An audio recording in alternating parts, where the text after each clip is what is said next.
Welcome to Instruction Discussion, our weekly look at the latest topics and trends in education affecting schools here on Long Island and schools around the world. Whether you're a teacher, parent, or student, listen for tips and strategies to help you navigate the educational landscape. There's a bell. It's time to start today's Instruction Discussion on the voice of Nassau Community College, 90.3 WHPC. Hello, I'm Kevin Boston Hill, and welcome to Instruction Discussion, where each week we will examine a recent trend or development in education and its impact on Long Island.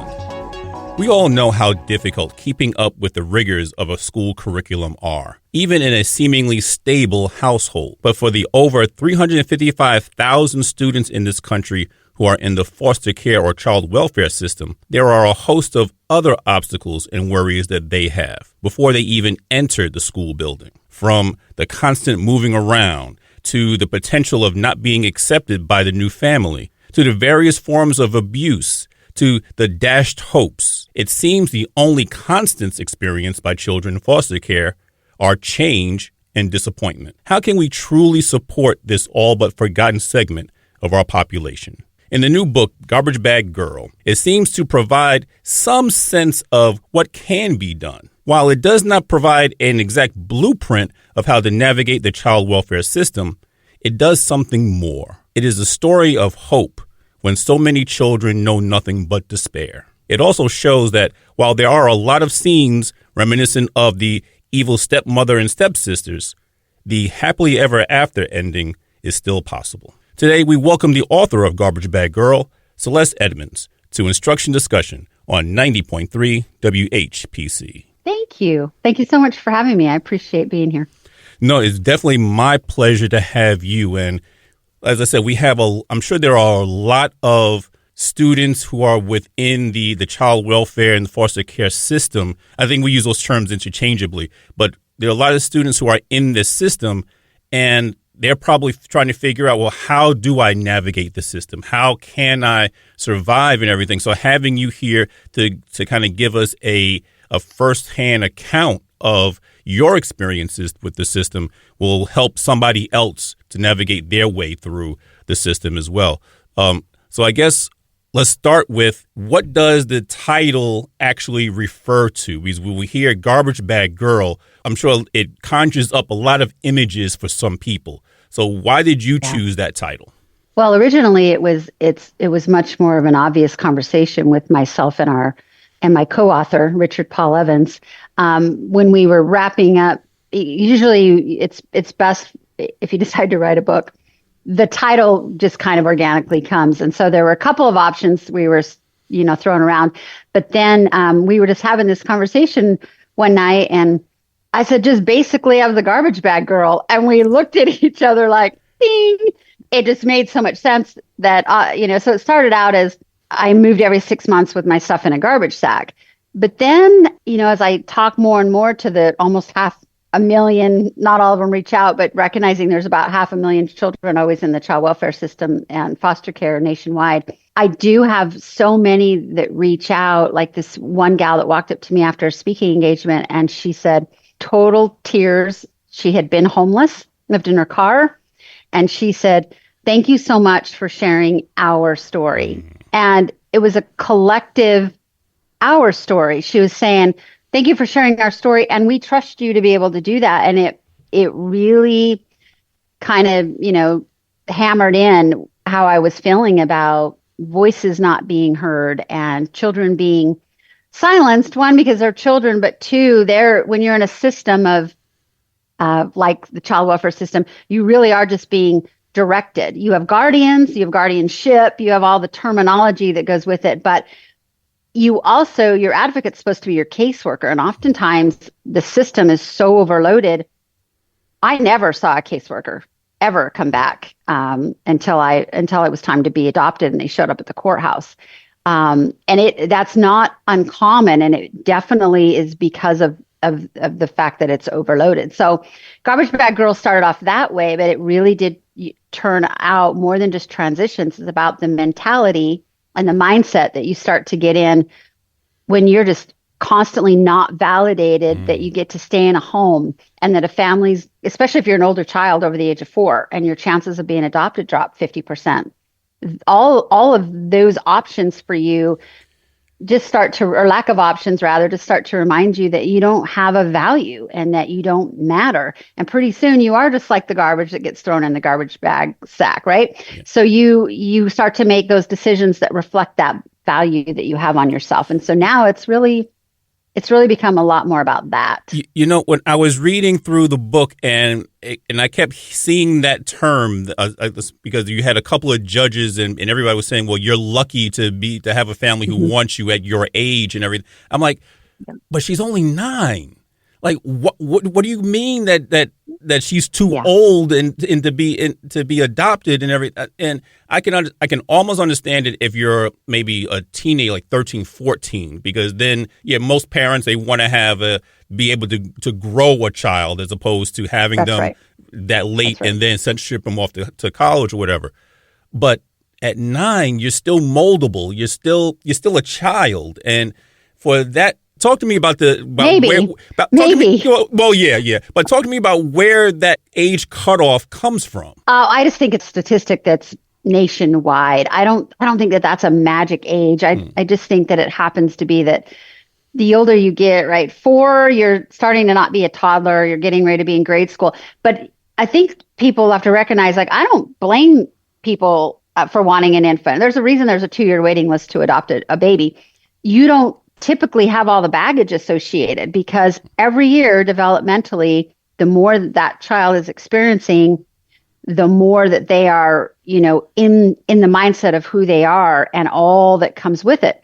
And I always say that I personally believe that a child ages by 10 years when they enter the child welfare system in their soul. But the problem is developmentally, they don't catch up with that, that age gap. And so really mental health issues come into play, because it's like the golf analogy, it's 6 inches between your ears, right? That really confuses you with it.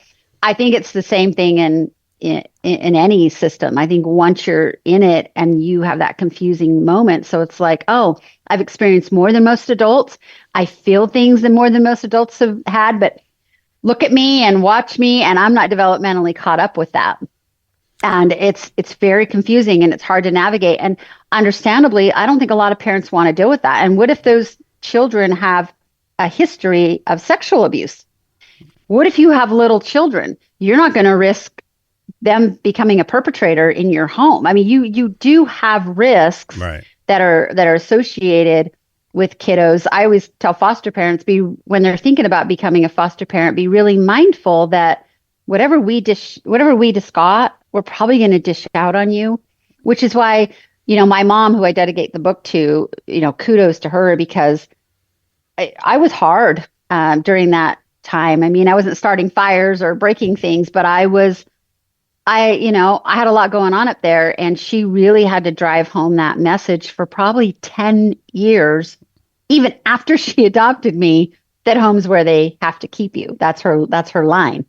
And it took a long time for me to not challenge that, for me to really buy into it. And I think that's risky. I don't think a lot of parents want it. So I understand it, but it doesn't take away how hard and sad that is for outcomes. So let's talk about that for a moment, as far as, because you refer to your adoptive mother as your mom. And so what do you have? Adopted mother number 2. Number 2, right? Number 2, exactly. The last one, and I think you were pretty much almost an adult when she adopted you. I was an adult. I was 26. Adult. Yes. So do you still have, or did you lose contact with your birth mother at any point? And we're not even going to talk about the Watt family or that. Hat family. Hat family. We won't talk about the Hat family just yet. That's a whole other issue we'll get into. But right. And that was so heart wrenching. Like I said, we'll get into that in a moment. But do you still have any contact with your birth mother? I do. So I waited till I was 20 to reconnect, because I waited for my biological sister to turn 18, who I did reconnect with, so we could go legally do that together. So we found my biological parents. Had a relationship for a lot of years. My biological father ended up passing away. And then 18 years ago, for a lot of reasons, I ended the relationship with my biological mother, mostly because she just hadn't changed. And then when I wrote my book, I reached back out to her, started writing my book, and asked if I could interview her, which was really helpful. But it was a risk because I knew what door that would open. And I knew that I'd have to figure out how I was going to manage that relationship and have it be healthy. So we don't talk. It's all through Facebook Messenger. Yeah. Go social media. But it does create a safety for me that I still have to have. So there is that small level of connection. Yeah. Gotcha. And would you recommend to students today to do the same thing, to kind of reach out to their biological parents at a certain point? And if you do, when would you recommend they do that? Ooh, that's so circumstantial. But here's what I can tell you. 50% of children who age out of the system, so think about it, right? They've been removed from them. They've lived for however long in a different environment. And whether you tell them they should or not, half of them will go back and find them. And it really speaks to why that biological connection is so big for people, why they want to find their roots and find who and why and what they're attached to. My biological sister was 6 when we were removed. And so she didn't have as many memories as I did of the family. And my brother and I always looked so much alike, we could be twins. And she honestly always questioned if she was biological with with my dad, right? So fast forward, we reunify with our biological family 14 years later, and they throw this great family reunion for us.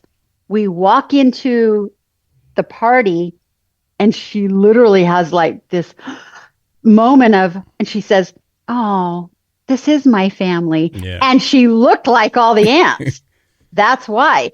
And there's just small connections like that really make you wonder, where you're from, and especially if you're adopted when you're older and you have any memory at all. So I think one, they will reconnect.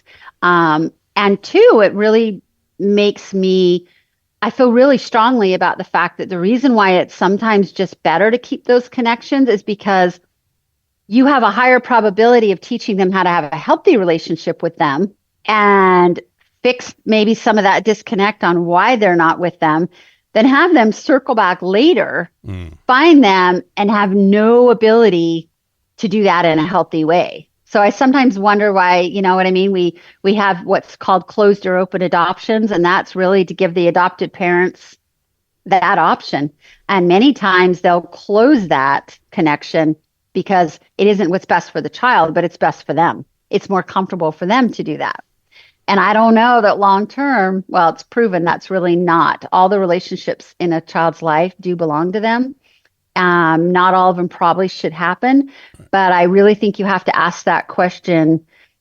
If we can and it's healthy, how do we go through all the work to make sure that they get to have that? Because it never stops being important. No, you're absolutely right. When you just were describing that scene of your sister walking in with the family reunion, it immediately made me think of that scene in, I don't know if you saw the movie, Antoine Fisher, where the young man who had gone through the foster care system went into the Navy, but he still was looking for his birth family. And when he finally met up with the family of his deceased father, it was like he was welcomed with, and he looked around the room, and just like you said, he saw his face in the faces of the people in the room. So he knew he was with family. And I think that's... And whether you keep the relationship long term or not, ends up, it belongs to you. But I think there is still that initial, I gotta know. Right. I just have questions, and I need to know where I'm connected to. And some people are very business driven, and they just really want to know if there's health issues that they need to be aware of, medical issues. Yeah. But others, because that was me when we reunified with my biological parents, as the oldest, I had my checklist. Okay, so was diabetes in the family? I mean, I was really analytical about it, where my younger sister, she wanted the happily ever after. She was hoping there was going to be this reunification and this bond between all of us that we lost. And so going into it with those different intentions certainly drove the outcome for both of us. And that's why it would be hard to answer yes or no. Do I think it's healthy, right? Because a lot goes into that. Are you capable of managing the relationship? Do you have support systems that will wrap around you and help you navigate that? And what were the issues that created the removal in the first place? You are listening to Instruction Discussion on the Voice of Nassau Community College, 90.3 WHPC. My name is Kevin Boston Hill, and our guest today is the author of the book Garbage Bag Girl, Celeste Edmunds. Well, let me also ask you this, because I'm sure that there's going to be a few of our listeners who are going to think the same thing. And that's, how do you keep students in foster care with everything that they have going on? How do you keep them focused on their schoolwork? Because I know you did, and I think in your case, in your particular situation, you kind of just wanted to maintain what everybody else in the family was doing. But some students may not have that type of fortitude. They may not have that type of wherewithal to think in those terms. So how can we support students who are going with all the baggage they come with to be able to still stay focused on schoolwork when we know that's the furthest thing from their minds? Yeah, I think starting from where they are versus where we want them to be is super critical. And I get that from an educator standpoint. That must be so complicated. I remember my daughter went to school one year and her classroom alone had 42 languages. Wow. One classroom. And that's Utah. I'm just saying. So I think it's really a complicated system. And for me, I didn't want anyone to know. So even people from high school now that have read my book are like, we had no idea. We had no idea that was going to. For me, having anonymity with that was really important. I wanted to, even if I slept on the bleachers for a couple nights and then I went in and showered and went to drill team, I just kind of wanted this concept of, because people would feel sorry for you and they had very low expectations that you would do anything well anyway. And I had people tell me all the time, oh, it's okay. You know what? You can opt out of that. I'm like, why are you letting me opt out? I don't want to opt out. But over time, I realized it was, like when people ask me today, how'd you turn out so well? Well, what it is it's in comparison to how you feel I should have turned out. And it doesn't mean I'm doing remarkably well, but in comparison to where I could be, it probably does look that way. And so I think perception's really important. I think letting them know outside of the academia that they just matter, and being straight honest with them. Don't BS them, because you can't BS a BSer, right? Like, we really know what's going on. So it's like having those real conversations with us that, you know what, we know this is really hard. We know this is a crappy time in your life. And what can we do to support you from where you are? I think you have to ask those questions. That's like, yeah, but still hold them accountable. There's still requirements that no matter what, good day or bad day, you have to meet. But I think meeting them from where they are is just super critical. I think we try to sugarcoat it, or I think we underestimate it and we put them in a special program because it's just easier for someone else to deal with us. And I just think those are not the approaches. Yeah, I think the approach is very similar to that of special education, students who are in special education, that instead of really trying to meet the students where they are and carry them forward, it's okay. I think school systems figure out, okay, what is best for us? What's easiest for us? Not necessarily best for us, but what's easiest for us to deal with. For sure. And that's how we're going to approach these students. And you're not doing anyone a service when you think of it in those terms. Right. Schools are supposed to be in operation for the students who come into them, not the other way around. Right. And child welfare systems can support that better. Utah has launched. I think it's still in the pilot program phase, but it's about. So when you have let's call it the family meeting is what it was called, where everyone that's involved in the child's life wraps around them to have the conversation about what's best for them. Well, that used to be a really small group of the people that should have something to do with what's going on in their life, but it wasn't the larger group. Now they have certain regions that are testing what does it look like when that larger group is together. So do I have a nurse that's been managing their meds for a long time? Do I have a teacher that's been their teacher long enough to know who they are? All those people, like it's like extending the concept of family to everybody that's involved in their life and wraps around who they are, because they don't have that same concept of calling up those of us that have raised, right, our biological children in one home. And there's just a few of us that could probably get together and speak pretty clearly about what's going on. They've had too many transitions, and there's too many of those people that need to be involved in helping be an advocate for them. And teachers have to be on board with that, because HIPAA laws prevent information from being shared that from a medical standpoint, those teachers could really, really find value in knowing what psychotropic medications are those kids on. Yeah. You know what I mean? Like, what are some of those big issues that we're being sheltered from that are going to help me in the classroom? And so I'm really curious to see how these, this new parent concept of the family coming together to support the child based on what it really is and not what we think it should look like will create an outcome for children. I personally believe it's a solid move. It's almost as if they're reimagining what the village looks like for this child. It's basically. Right. That's right. So I want to get to something that's a little bit more heart-wrenching. I mean, there's so many heart-wrenching parts of the book. At least I found them heart-wrenching. Maybe it's just because I'm getting old and everything is so emotional now. Or you have children. Well, that too, yeah. But there's so many heart-wrenching parts, but especially your time with the hats that I talked about a little bit earlier. And later on, and you discussed how later on when you went back to visit the house, that one of the neighbors who's there called it the vampire house and so forth. And the look, I'm getting upset now because I think about that little girl, Dana, and from the immediate that when I first started reading that chapter, it immediately sounded like they got her as a gift. So they were treating you as a gift for Dana as property. They got you as property for this little girl, and I was like, oh my God.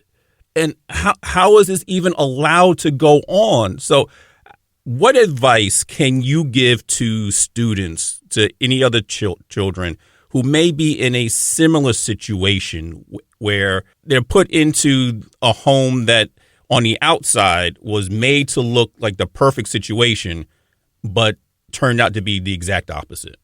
It's really hard to tell someone to own their voice when they feel like it never works and they don't get heard. But I really, really can't drive that home enough that you are not in a world where the people that are supposed to have your back might show up for you, which is unfortunate and undeserving, but it really does point the finger back to you on what you need to be responsible for yourself. And it has to start right away. And that means talk and tell and shout it out until someone does pay attention. And there are ramifications that can come with that. I did tell members of the Hat family, and there was a consequence for me. But so I think that's a tough conversation because there was a fear she could kill me. Yeah. Then there was a time when I was like, you know what? She's sick enough now. I can kill her. Like that's how unhealthy that was. And that outcome would have been really bad. I could have ended up in a totally different system. And so, I think that not giving up and figuring out how you can own your voice in a way that's very productive for you can be learned. There are people that are on your side. And I think most often they are people in the child welfare system. If you read Dave Peltzer's book, A Child Called It, the only one that ended up, helping him and his situation, and at the time he wrote his book, that was considered the most severe child abuse case in California history, was a teacher, was a counselor at a school. And it's why the reporting structure is set up that those people, right, are the most influential, the coaches, all the people in the school system, because they see continuity. And kids have to be able to trust that you are the one they can go to, and you won't just call the parent and say, hey, let's figure out what's going on in your home. Yeah, probably not the best way to address that. Right. The child has to feel safe to enter that structure that's given to them so that they can own their voice. But they have to do that. They have to be their best advocate from all things, right? It's like when my kids say, well, the teacher posted the wrong grade. Guess what? That's your fault. You allowed that grade to stay on the books. Right. Like, you know what I mean? Or I sent that money in the mail and I still have a ticket. You didn't call and follow up to see if they got it. Like, you have to own your own voice, and you have to be accountable for you. And it's hard when no one has been there for you to teach you can do that. Yeah. But I would personally, to the kids at the Christmas box shelters that we have, that's always what I say to them. All this stuff that's happened to you it sucks. And there's no sugarcoating that.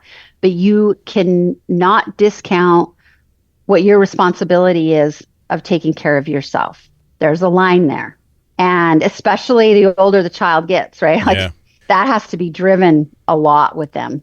And I think the other message in that story is for the caseworkers. We know that they are overloaded in a lot of cases, a lot of instances. But if you say that you're going to come back and check on them in a few days or a few months or whatever, do that. That's right. Like, check on them, because I think if your caseworker had actually come back to check on you before going to the courthouse, she would have found those. You could have then told her.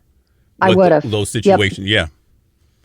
Yeah, because I was told she's your best ally, but yet there's no, cell phones weren't even a thing. Mm-hmm. Like, how am I going to pick up the phone and call her? I didn't have a phone number. I didn't have a way to reach out. I was literally waiting for her to drive back to see me, and she never did. And then miraculously, there she was at the courthouse, congratulating that they had this success story, and everybody's saying how damn lucky I was. And I'm like, everyone's version of lucky is really different than mine. Like, this just doesn't feel lucky. And in her defense, I really do believe, which is why Utah was one of many states that was sued for the mistreatment of children, that back in the Manila file folder days that I was in, I think there was a stack. And I think, the kiddos that caused the most trouble, the kiddos that caused the most disruptions, they were the ones who got visited. I didn't cause those disruptions. Right. I just wanted everyone to find peace and find a way to like me. And so there was no reason to visit Celeste. Like, she's fine. Obviously, no one's calling us, right, to say she's a problem. And because I wasn't a problem, I was considered in that file that everything was okay. And so I think it has to work both ways. A child isn't going to feel comfortable being accountable and owning their voice if the system we set up in place for them isn't safe for them to talk to. Exactly. If people at the school and the caseworkers and everybody's not available or believe them, that's a flawed system. They can't even win in that environment. You're absolutely right. But I mean, we could have this conversation for another 2 hours or so, and I would love to and I would love to have you back to continue this conversation, because it's very important. But we would certainly like to thank our guest today, author of the memoir Garbage Bag Girl, Celeste Edmunds, for coming on to our show today. Thank you so much for having me. I appreciate it. Once again, my name is Kevin Boston Hill, and thank you all for listening to Instruction Discussion, right here on the voice of Nassau Community College, 90.3 WHPC.